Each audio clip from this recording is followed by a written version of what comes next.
préparer de sandwich sans mayonnaise, il faut en trouver. Notre pique-nique est dans 1 heure. Pas de panique les enfants, on va la faire nous-mêmes cette mayonnaise. Mais on peut pas, enfin, la mayonnaise c'est dans des tubes. Ou dans des pots. N'importe quoi, celle qu'on fait soi-même est bien meilleure. On va la faire ensemble. Vous allez voir, c'est très facile. Faut se dépêcher alors, notre pique-nique est dans 1 heure. Bien. Pour faire une bonne mayonnaise, il faut un œuf extra frais, une grosse cuillère à café de moutarde forte, un verre d'huile de tournesol, 3 belles pincées de sel et le jus d'un quart de citron. Œuf, moutarde, sel, huile, jus de citron... C'est bon, on a tout, on peut commencer. Vite! D'abord, on sépare le blanc du jaune de l'œuf. Je le fais! C'est toujours lui qui fait, c'est pas juste. Ce n'est pas grave, tu feras autre chose, Prune. Banzai! Ça marche pas!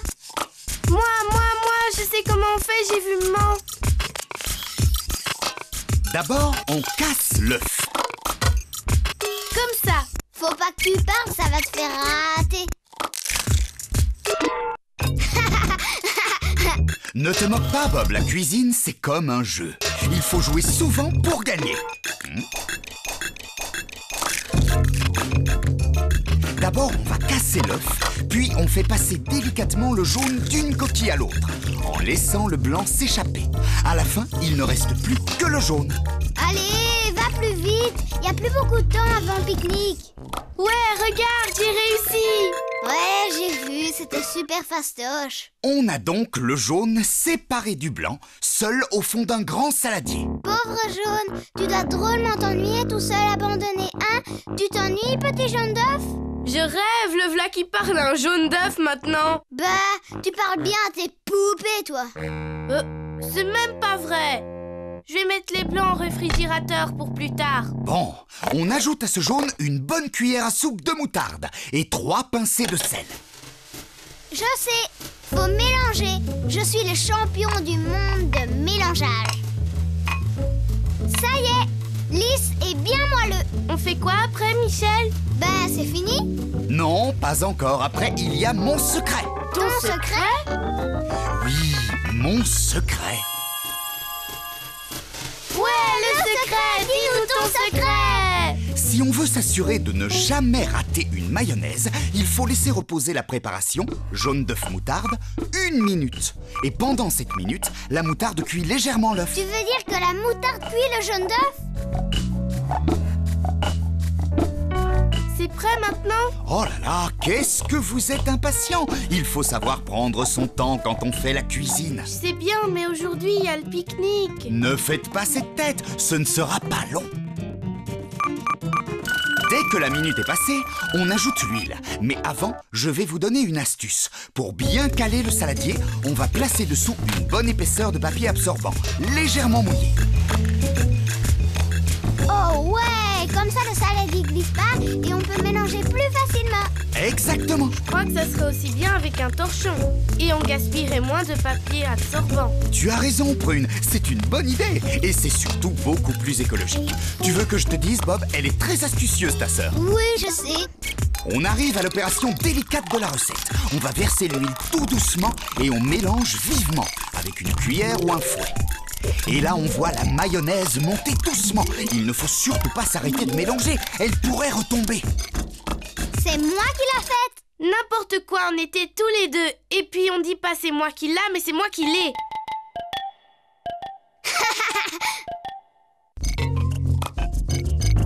Elle est vraiment bonne. Bien meilleure que celle qu'on achète. Elle est un peu forte. C'est normal, la mayonnaise accompagne d'autres choses. Elle ne doit pas être fade. Au contraire, elle doit donner du goût. On peut ajouter quelque chose dedans? Oui, un quart de jus de citron par exemple. Oui, et ça va l'épaissir. Et voilà, c'est fini. Vous avez réussi une belle mayonnaise pour vos sandwichs. Mais attention, on en met juste un peu parce que c'est très gras.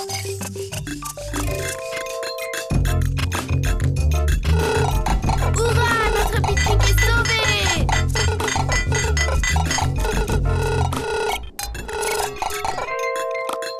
Et si on veut changer un peu, on ajoute du ketchup. Elle aura une belle couleur rose.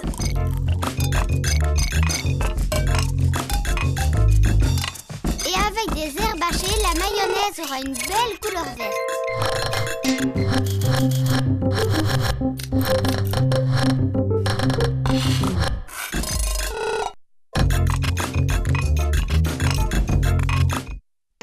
Ça m'a donné faim de faire la cuisine.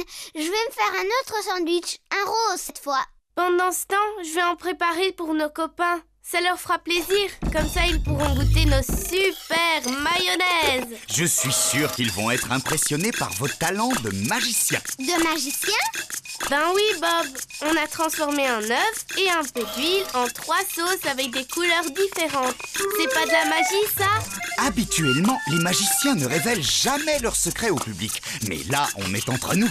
Alors, entre professionnels, on peut se rappeler le secret.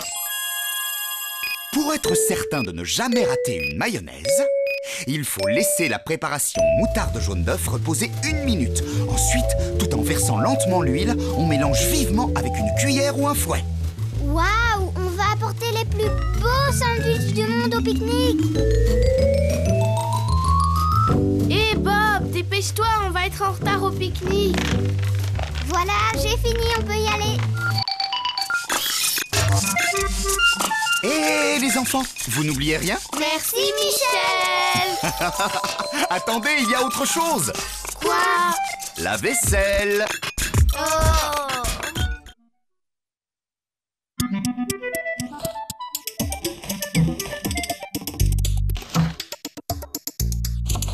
On va avoir besoin d'une passoire, non? Celle-ci ira? Oui, chef. Pose-la sur l'évier si tu veux bien. Tu es sûr qu'on a tout pour cette Lis recette? la liste des ingrédients. On va revérifier. Alors, pour faire un cake aux olives et... Un cake? C'est quoi un cake? Je connais pas. On dit un cake. C'est un mot anglais. Pour faire un cake aux olives et au jambon, il faut 250 g de farine, une tranche très épaisse de jambon cru, 200 g environ, 150 g de gruyère râpée, Je t'aide un peu, 20 centilitres de jus de raisin blanc. un pot de 160 g d'olives vertes dénoyautées, 4 œufs, 20 centilitres d'huile d'arachide, un paquet de levure chimique, une grande cuillère à soupe de beurre ramolli, du poivre, mais surtout pas de sel. Voilà, tu te sers de produits chimiques. De levure chimique. C'est un mélange de plusieurs sels. Ce qui est chimique, c'est la réaction qui se produit à la chaleur du four. Un gaz se dégage comme par magie et il fait lever la pâte. Broum, broum. Attention, mesdames et messieurs, de la magie. Toujours de la magie. À propos, Michel, j'allume le four? Oui, à 200 degrés. Ou à 6,5 au thermostat. À partir de maintenant, je ne touche plus à rien. Vous faites la recette tous les deux. Hurrah!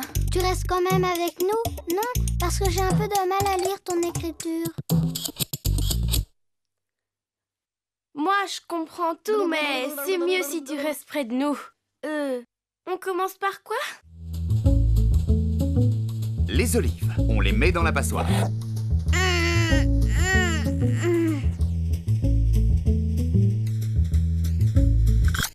Il faut les rincer longtemps à l'eau froide. C'est ça le secret de la recette. Pourquoi on les lave, Michel? Elles sont sales? Non, elles sont conservées dans la saumure, un mélange d'eau et de sel. Pour que le cake ne soit pas trop salé, il vaut mieux enlever la saumure. Hey! Elles sont assez rincées, je crois. On va les laisser égoutter.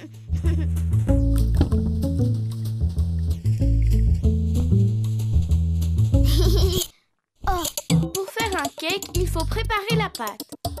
En avant! Je sépare le jaune du blanc. Pas cette fois, Bob. Dommage, je suis devenu le champion du séparage. Personne peut me battre. Eh bien maintenant, tu vas devenir le champion du tamisage. Si on n'a pas de tamis, on prend une passoire à trous fins. On la pose sur un grand saladier. On verse dedans les 250 g de farine.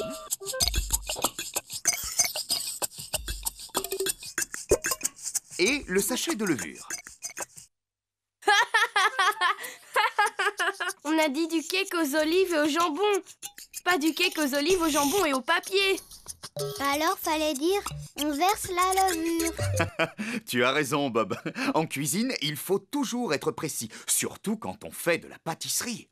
Regardez, on tient le tamis de la main gauche et de l'autre, on tapote le bord du tamis avec une cuillère en bois pour que la farine mélangée à la levure tombe en pluie dans le saladier. Pourquoi on ne met pas directement la farine dans le saladier? Eh bien, pour qu'elle ne fasse pas des paquets quand on va la mélanger aux œufs. Je casse les 4. C'est promis, je ne mettrai pas de petits bouts de coquille cette fois, vous allez voir.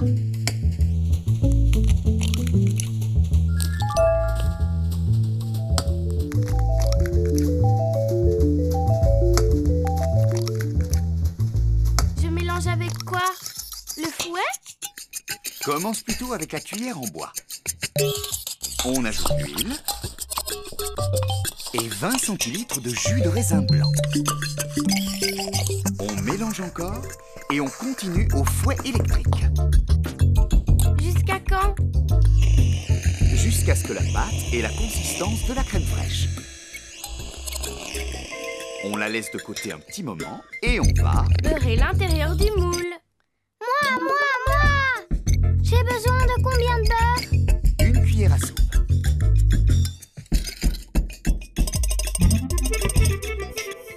Bob, avec le pinceau, c'est plus pratique. Oui, sur les côtés et sur le fond, c'est très bien. On met quoi dans la pâte? Ah, mais je suis bête, je suis sûre qu'il y a un ordre. Le gruyère râpé, oui, c'est ça. Bravo! Il s'incorporera mieux dans la pâte si on le met en premier. On le laisse tomber en pluie doucement et on mélange avec la spatule en caoutchouc. Je crois que ça va comme ça. Je peux ajouter le jambon maintenant? Oui. Et les olives. Ça doit être un drôle de métier des noyauteurs d'olives. Et le poivre? On a oublié le poivre. Pas trop. Et on mélange longtemps. Ça, c'est pour te donner encore plus faim après. C'est surtout pour que tous les ingrédients soient bien répartis dans la pâte, bien sûr. T'arrêtes pas. Ça va muscler tes petits bras. Merci, je fais déjà assez de sport comme ça. C'est parfait, Prune. On peut verser la pâte dans le moule beurré.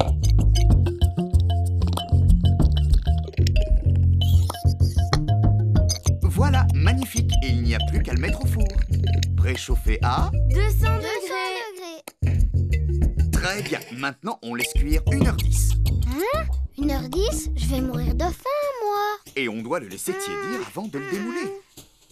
C'est trop dur pour moi. Je peux pas rester là à attendre le ventre creux. Ce ne serait pas plutôt pour me laisser ranger toute seule?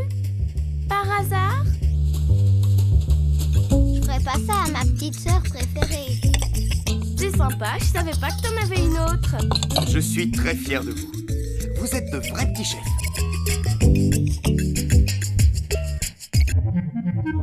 Pourquoi on met surtout pas de sel? On est au régime? Goûte, tu vas comprendre pourquoi. Parce que c'est déjà salé. Évidemment, on a mis déjà plein de choses salées dans la recette. Les olives, le gruyère et le jambon. Et même si on a rincé longtemps les olives sous l'eau froide, il faut pas ajouter de sel. Trop bon!